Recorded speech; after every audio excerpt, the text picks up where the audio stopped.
شكرا يا ربي شكرا هديت قلبي شكرا نورت دربي شكرا. ایک بادشاہ تھا، وہ سمندری سفر میں روانہ ہوا تو ایک غلام اس کے ساتھ بیٹھا. تو جب وہ کشتی ڈولتی تھی، ہچکولے کھاتی تھی تو وہ چیخے مارتا تھا، تو کشتی والوں کا سکون برباد ہو گیا. ایک دانا شخص تھا، اس نے کہا بادشاہ اگر آپ اجازت دیں تو میں اس کو چپ کرواؤں. اس نے کہا یہ تو کمال مہربانی ہو.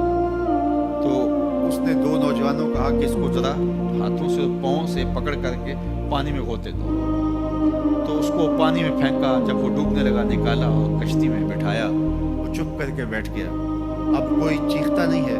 تو بادشاہ نے کہا کہ اے دانا شخص، مجھے سمجھ نہیں آئی کہ یہ شخص کو آپ نے کیسے چپ کروا دیا. کہا بادشاہ دریا میں غرق ہونے کی تکلیف کو نہیں جانتا تھا، اس لیے کشتی کی سلامتی کی قدر نہیں تھی اس کو.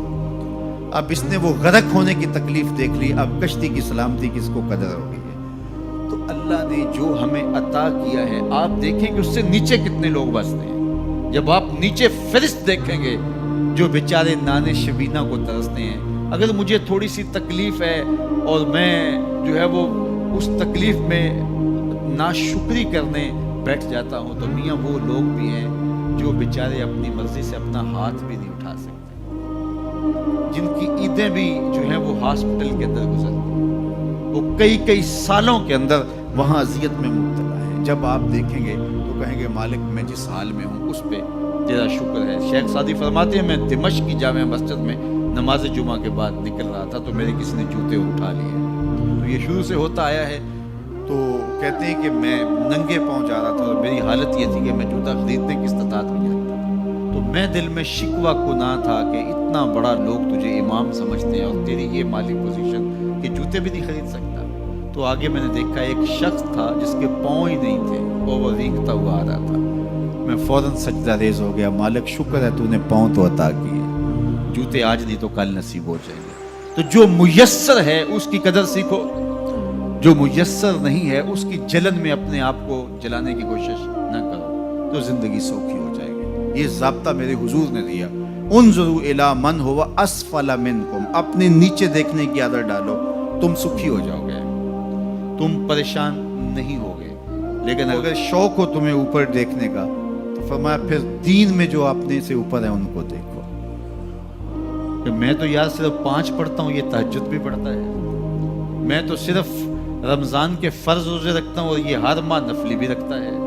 میں تو صرف زکوٰۃ دیتا ہوں، یہ صدقات و خیرات بھی کثرت سے کرتا ہے. یہ لوگوں کے کام بھی آتا ہے، دکھیوں کی مدد بھی کرتا ہے. تو پھر ان کو دیکھو گے تو پھر تمہارے عمل میں قوت پیدا ہوگی. اوپر دیکھنے کا شوق آ جائے تو دین میں جو اوپر ہے ان کو دیکھو، ورنہ نیچے دیکھو. نیچے دیکھو گے زندگی سوکھی رہے گی. اپنی مٹی پہ ہی چلنے کا سلیقہ سیکھو، اپنی مٹی پہ ہی چلنے کا سلیقہ سیکھو. سنگ مرمر پہ چلو گے تو پھسل جاؤ گے. تو زندگی سوکھی کرنے کا طریقہ یہ ہے کہ اپنے نیچے دیکھو اور اللہ کا شکر ادا کرو. پھر سنو، میں تو کہتا ہوتا ہوں یہ ٹینشن فری حدیث ہے. سید علی المرتضیٰ فرماتے ہیں حضور نے فرمایا جو اللہ کے دیے گئے تھوڑے رزق پہ راضی ہو گیا، اللہ اس کے تھوڑے عملوں پہ راضی ہو جائے گا. زندگی سوکھی کر دیتی ہے یہ حدیث پاک. تو جو اللہ نے دیا مالک تیرا شکر ہے. یہ تھوڑا کرم ہے کہ تو نے ہمیں انسان بنایا ہے، ہمیں فہم و ادراک کی دولتیں دی ہیں، ہمیں شعور اور خرد عطا کیے ہیں.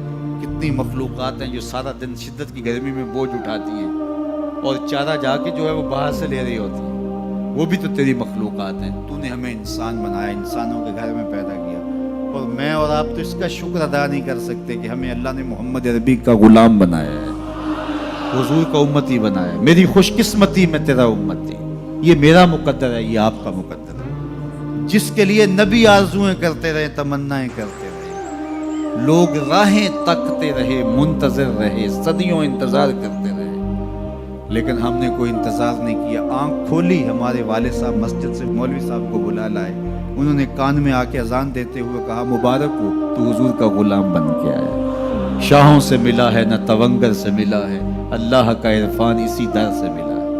اوروں کو ملا ہے تو مقدر سے ملا ہے، مجھ کو تو مقدر بھی تیرے در سے ملا ہے. یہ میری اور آپ کی خوش بختی. جتنا بھی شکر ادا کرے تھوڑا، تو لوگوں کے کام آئیں، لوگوں کے لیے جو ہے وہ خیر کی چابی بنے اور شر کا تالا۔